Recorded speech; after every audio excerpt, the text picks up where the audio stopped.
Okay, I have no idea if this is gonna work for long. The connection keeps going in and out, so if you get like 50 notifications, I don't know what to tell you. I wanted to do it now. But hi, if this goes through, I'll try and make it quick. So this is part 2 of my two-part vision of what OP growth looks like when it's the most efficient. So part 1 was just me talking about how the demons are really easy. I'm not gonna lie, they're really easy. You just have to put yourself in the proper childlike mindset to do it, and then just, embrace the consequences. And this time, I did want to kind of follow up with what I see with the saviors, because a lot of the feedback that I've gotten from people who've been kind of listening to my advice is that, hey, Reggie, that's cute and all, but life is hard, right? You can't just be a kid all the time, and I get that. And also, doing demons, people say a lot of time is hard. I kind of get that. But what I would propose is that it's not that your demons are hard, it's that letting go of your savior addictions are hard, okay? So I'm gonna be info dump for like 2 seconds, especially because of the connection issues. There's also cars, but whatever.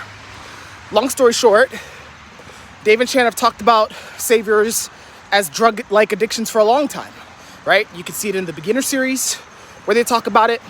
And you could view, I think there's even a YouTube video called like Savior Addiction or something like that, where Dave really drives the point home. Basically what this means, or what they say, is that people, by default, the whole way we're able to type people is by looking at what people are so addicted to doing when it comes to their human needs that they ruin their lives over, right? That's where tidal waves come from. So for example, for me, I'm very addicted to OE, right? The human need for variety, right? Changing things up, challenging structures, all that. And that comes at the cost, that comes at the cost of building structure, discipline, predictability, and things like that, And so for me, the way you could view it is that I have like a drug-like high.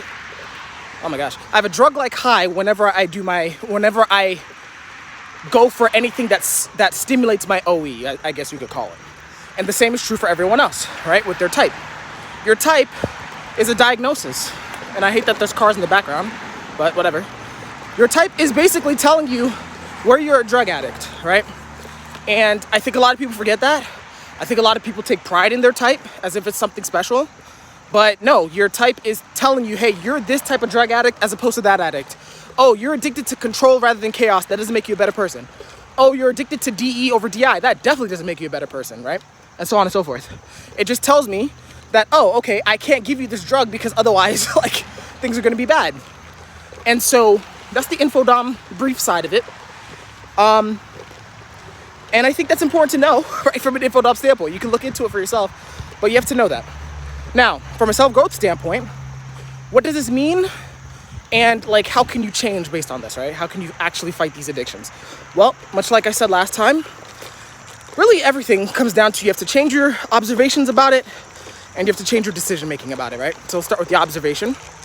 Well, you have to really know how addictions work, basically, right? So addictions, technically you could be addicted to anything, but obviously there's some things that are more easy to be addicted to, right? So for actual humans, we're more naturally addicted to things that already naturally stimulate our pleasure center reward, right? So I think it's like food, sex, and then I think there was another one, but definitely food and sex are very easy to get addicted to.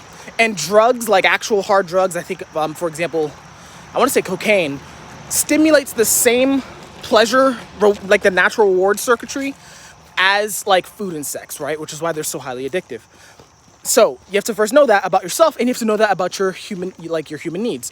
Your saviors, quote unquote, are what you are very, very susceptible to get addicted to and get extreme emotional rewards out of, right? Regardless of type, right? Because the whole reason drugs are addictive is because they feel good. I don't care what you think my type is. You can read into this, but for everyone, it stimulates reward circuitry, and it feels as though it's what you need to be doing the most, right? For survival, even.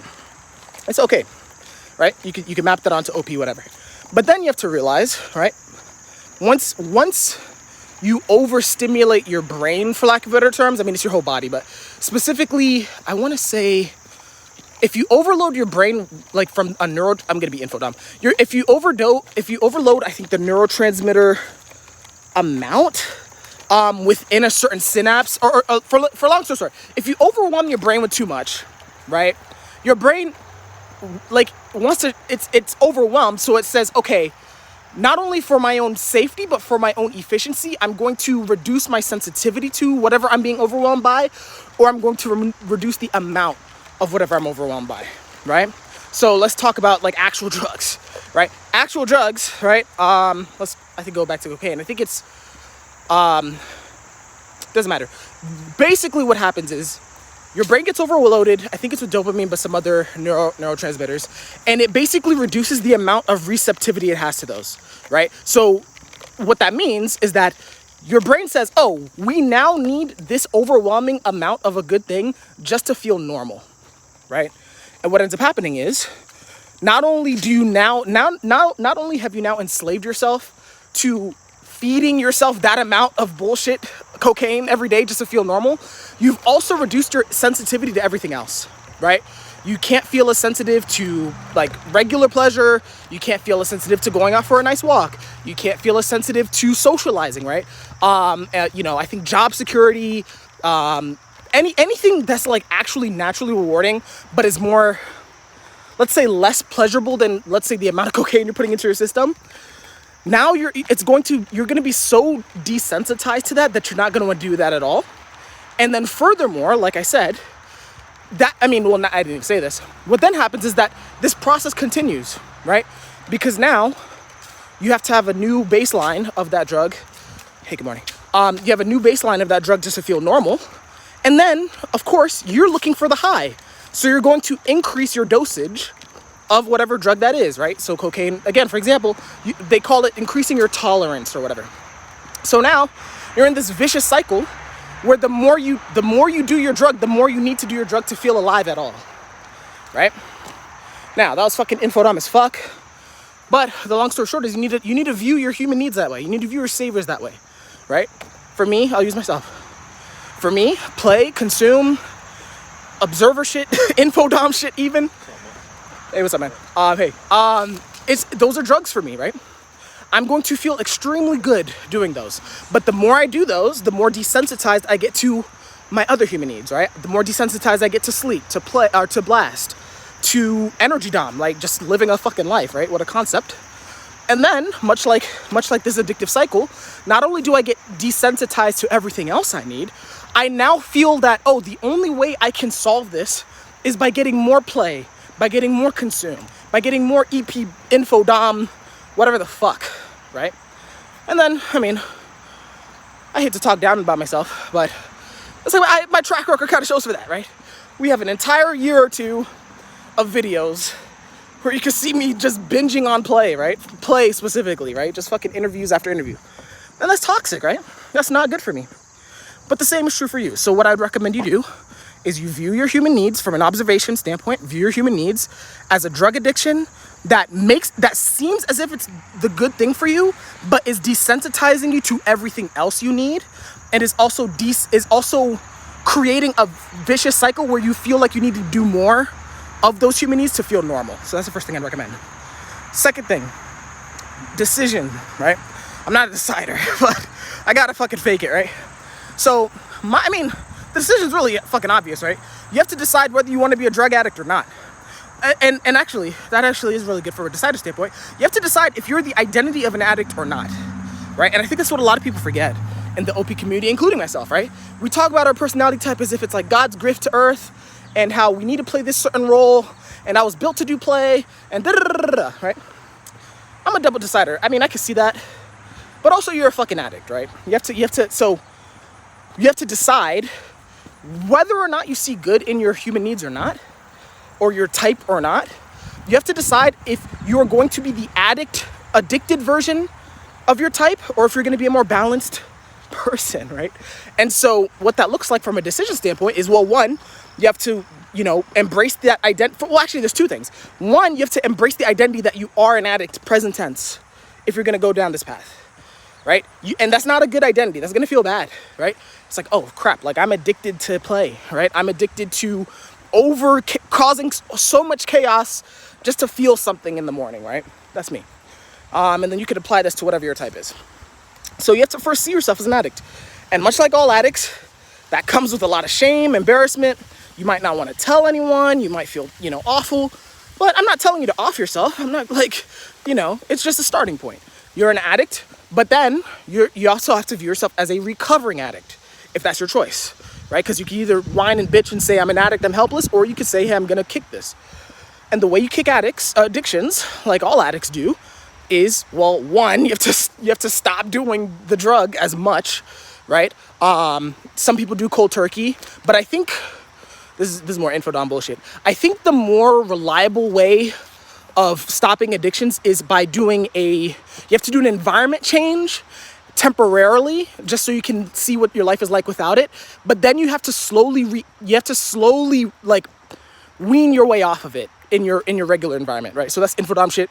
What this would look like in practice is, well, I think what's her name? Dr. Lemsky from the last week's class. She says, okay, take 1 month, don't do your drug. Don't do it. And whether you feel like you're addicted or not, just don't do the drug and just watch yourself and see if you still want to do it after a month, right? There's no harm in that. It's just a month. If it's not a big deal, you could go back to it, whatever. But that would be kind of the environment change you would need to do from a decision-making standpoint. Just do 1 month. And then from there, what I would recommend is a combination of things. You can't replace an addiction with nothing. That's stupid. Your body still needs enjoyment and needs that kind of satisfaction in life.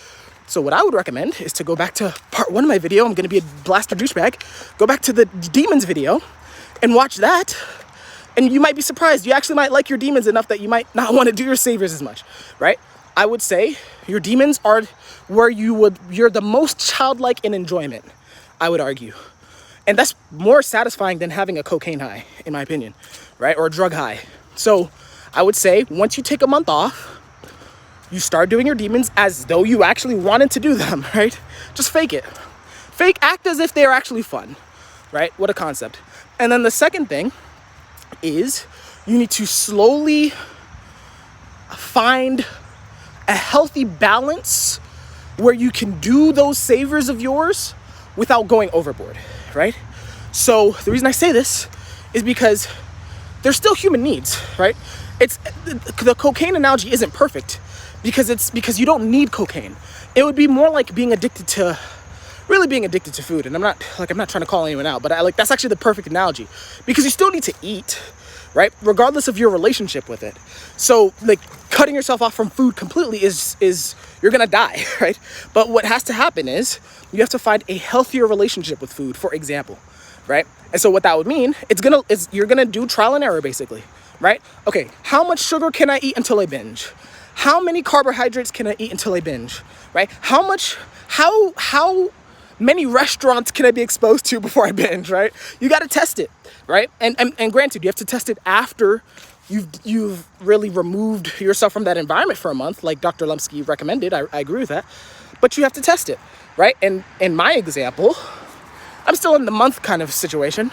But once I come back, it'll be like, okay, how much play can I do in a Discord server, in a Facebook group, right? How much social interaction can I do before I start binging like an addict, right? So, and then I have to measure that. How much consume can I do on YouTube or on the internet before I go infodom into a rabbit hole? How long, right? And I'm not saying everyone has to be SI about it. I happen to be SI about it. You don't have to have precise numbers, but you got to get the vibe of it. You're like, okay, I can maybe go to one restaurant a week before I'm done, right? And that's going to be the rest of your life. You're just going to have to just adjust that if your goal is to become either a recovering addict or ultimately the best decider identity is not an addict. The best case scenario is there comes a point in your life where you're like, I'm not addicted to this anymore. I enjoy, but I don't need it. And I think that's what I'm aiming for and what I think you should aim for. So anyway, this is super long. I don't even know if this went through. The connection's trash. The car noise in the background's trash. I'm not even sorry. So what I'll do, much like the last video, I'll put a timestamp to where I think I start the actual advice. I know I ramble. So I'll put a timestamp. But in summary, your human needs, your savior, your type, whatever, like, that's not all of you, first of all, and you're most likely a drug addict in those areas, even though it feels like you're God's gift to earth when you're in that state, much like anyone who's high is, right? So that's what I would say. And I would say, okay, you have to decide whether you want to be addicted to your personality type or not. That's the kind of key takeaway. I'll put a timestamp for that as well for people who don't want to watch this fucking video. I get it. So that's about it. I'm going to go back to probably watching anime, probably. I hope you're doing well, or not really, but I don't care. I have to say that effing shit. Leave a comment or whatever. And then I will see you in the next video that I make. Take care.